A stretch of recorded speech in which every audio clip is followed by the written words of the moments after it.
मेरठ से लगभग 400 किलोमीटर दूर उत्तर प्रदेश के एक छोटे से जिले औरैया में 5 मार्च को शादी का माहौल था। पूरा घर रोशनी से सजा था। ढोल नगाड़ों की धुन पर रिश्तेदार झूम रहे थे। ये शादी थी दिलीप और प्रगति की। प्रगति की बड़ी बहन पहले से ही दिलीप के बड़े भाई की पत्नी बन चुकी थी, यानी ये शादी उसी परिवार में हो रही थी। घर वालों को लगा कि जब बड़ी बहन इस परिवार में खुश है तो छोटी बहन भी खुशहाल रहेगी। प्रगति भी शादी के लिए तैयार हो गई और दिलीप तो पहले से ही इस रिश्ते को लेकर खुश था। वो करोड़पति घराने से था, उम्र मात्र 21 साल, लेकिन खुद का बिजनेस था, बड़ी बड़ी क्रेनों का कारोबार। 5 मार्च को धूमधाम से शादी हुई, बारात निकली, रस्में पूरी हुई और प्रगति को विदा कर दिलीप अपने घर ले आया। 6 मार्च को जब वो ससुराल पहुंची तो खूब स्वागत हुआ। नई दुल्हन के हाथों में मेहंदी का रंग अभी गहरा था और घर में खुशियों का माहौल था। शादी की रस्मों के बाद मेहमान आते रहे, मुंह दिखाई में नोटों की गड्डियां मिली, हर तरफ रौनक थी। लेकिन इस खुशियों भरे माहौल के बीच समय तेजी से बीता। शादी के 2 दिन बाद प्रगति रस्मों के लिए मायके चली गई, फिर कुछ दिनों बाद वापस ससुराल आई। 14 मार्च को होली का त्योहार आया और पहली होली मायके में मनाने की परंपरा के चलते वो फिर से अपने माता पिता के घर चली गई। 19 मार्च आया, वो दिन जब सब कुछ बदलने वाला था। शादी के बाद दिलीप ने कुछ दिन की छुट्टी ले रखी थी, लेकिन अब उसे काम पर लौटना था। सुबह उसने अपने बड़े भाई को कहा, अब मैं काम पे जा रहा हूँ भैया। ये पहली बार था जब शादी के बाद वो अपने क्रेन के कारोबार को देखने निकला था। दिन भर काम के बाद उसने अपने बड़े भाई को फोन किया, काम खत्म हो गया है, अब घर लौट रहा हूँ। लेकिन वो घर नहीं लौटा। रात हुई, परिवार वालों ने फोन किया लेकिन कोई जवाब नहीं मिला। चिंता बढ़ने लगी। रिश्तेदारों को खबर की गई, चारों तरफ तलाश शुरू हुई। उसी रात गांव से कुछ किलोमीटर दूर एक अजनबी ने पुलिस को फोन किया, एक लाश मिली थी। पुलिस मौके पर पहुंची और जैसे ही लाश की शिनाख्त हुई, पूरे इलाके में सनसनी फैल गई। मृतक कोई और नहीं बल्कि दिलीप था। शादी के महज 14 दिन बाद उसकी हत्या कर दी गई थी। खबर दिलीप के ससुराल पहुंची तो प्रगति बदहवास हो गई। चीख पुकार मच गई, पूरा परिवार सदमे में डूब गया। जिस घर में अभी तक शादी की सजावट थी वो अब मातम में बदल चुका था। मोहल्ले के लोग, रिश्तेदार, सबकी नजरें सिर्फ प्रगति पर थी। 14 दिन में ही विधवा हो गई। सबकी यही हमदर्दी थी। परिवार और गांव वालों के लिए सिर्फ एक दुखद घटना थी, लेकिन पुलिस के लिए यह एक मर्डर मिस्ट्री थी। पोस्टमार्टम रिपोर्ट आई। दिलीप की हत्या गोली मारकर की गई थी और उसके शरीर पर धारदार हथियारों के कई घाव थे। सवाल था, आखिर दिलीप का कातिल कौन था? पुलिस ने सबसे पहले दुश्मनी के एंगल से जांच शुरू की, लेकिन नतीजा कुछ नहीं निकला। दिलीप की छवि एक सीधे साधे इंसान की थी। दूर दूर तक कोई दुश्मन नहीं था। शादीशुदा जिंदगी कैसी थी, इस पर जांच हुई। दिलीप और प्रगति दोनों खुश थे। झगड़े की कोई बात सामने नहीं आई, लेकिन पुलिस के हाथ कोई सबूत नहीं लग रहा था। तब उन्होंने सीसीटीवी फुटेज और मोबाइल कॉल डिटेल खंगालने का फैसला किया। दिन भर दिलीप के मूवमेंट को ट्रैक किया गया। जिस इलाके में उसकी लाश मिली वहां कोई सीसीटीवी कैमरा नहीं था, लेकिन जब पुलिस ने पास के एक रेस्टोरेंट में कैमरे की जांच की तो एक चौंकाने वाला सुराग मिला। वहां दिलीप आखिरी बार देखा गया था। कैमरे में दिलीप के साथ कुछ लोग थे, लेकिन उनका चेहरा साफ नहीं दिख रहा था। पूछताछ में पता चला कि दिलीप रेस्टोरेंट में अकेला आया था, लेकिन कुछ अजनबियों ने उससे मदद मांगी थी। उन्होंने कहा था कि हमारी गाड़ी फंस गई है, क्रेन की जरूरत है। दिलीप मदद के लिए तैयार हो गया और अपनी क्रेन लेकर उनके साथ निकल गया। अब पुलिस को शक गहराने लगा, क्या ये वही लोग थे जिन्होंने दिलीप की हत्या की? लेकिन कैमरे की धुंधली फुटेज से पहचान करना मुश्किल था। पुलिस ने अगला कदम उठाया। मोबाइल टावर डंप डेटा, यानी उस इलाके में उस समय कौन कौन से मोबाइल नंबर एक्टिव थे। एक एक नंबर की छानबीन हुई। अचानक एक नाम पर पुलिस की नजर गई, रामजी नागर। ये कोई आम नाम नहीं था, कोई आम आदमी नहीं था, बल्कि एक हिस्ट्री शीटर था। उसके खिलाफ 10-12 मुकदमे दर्ज थे, हत्या तक के केस थे और वो हाल ही में जमानत पर बाहर आया था। पुलिस के कान खड़े हो गए। जिस इलाके में दिलीप की लाश मिली थी उस इलाके में रामजी नागर का मोबाइल एक्टिव था। पुलिस ने तुरंत रामजी को ट्रैक किया, लेकिन जब वो उसके घर पर पहुंचे तो वो बेफिक्र सो रहा था, जैसे उसे किसी चीज की परवाह ही ना हो। पुलिस ने उसे उठाया। पहले तो वो मना करता रहा, लेकिन जब पुलिस ने सबूत दिखाए, सीसीटीवी फुटेज और उसकी मोबाइल लोकेशन, तो वो टूट गया। हाँ, मैंने ही मारा। रामजी ने कबूल कर लिया, लेकिन कहानी यहीं खत्म नहीं हुई। राम जी ने एक और नाम लिया, अनुराग। और ये नाम सुनते ही पुलिस चौंक गई, क्योंकि अनुराग उसी गांव का था जहां प्रगति रहती थी। अब पुलिस को एक नई कड़ी मिल गई थी। वे तुरंत अनुराग के घर पहुंचे, उसे हिरासत में लिया और जब पूछताछ शुरू हुई तो वो भी टूट गया। लेकिन इसके बाद पुलिस ने जो किया उसने सबको हिला दिया। वो सीधे दिलीप के घर पहुंचे। पूरा परिवार पहले से ही गहरे सदमे में था, लेकिन पुलिस ने एक चौंकाने वाला ऐलान किया, हमें प्रगति से पूछताछ करनी है।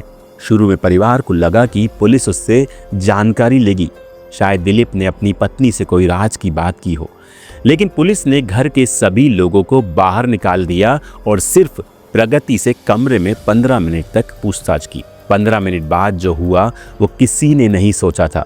पुलिस ने प्रगति को गिरफ्तार कर लिया और जैसे ही वो उसे बाहर लाए पूरा परिवार सन्न रह गया। ये क्या कर रहे हैं? किसी ने पूछा। पुलिस ने सिर्फ एक वाक्य कहा, आपकी बहू ही आपके बेटे की कातिल है। पुलिस की गिरफ्त में प्रगति थी। पूरा परिवार, रिश्तेदार और गांव वाले सदमे में थे। जिसने अभी 14 दिन पहले ही शादी की थी, जिसने होली के रंगों से रंग खेला था, वो लड़की अब अपने ही पति की हत्या के आरोप में थी।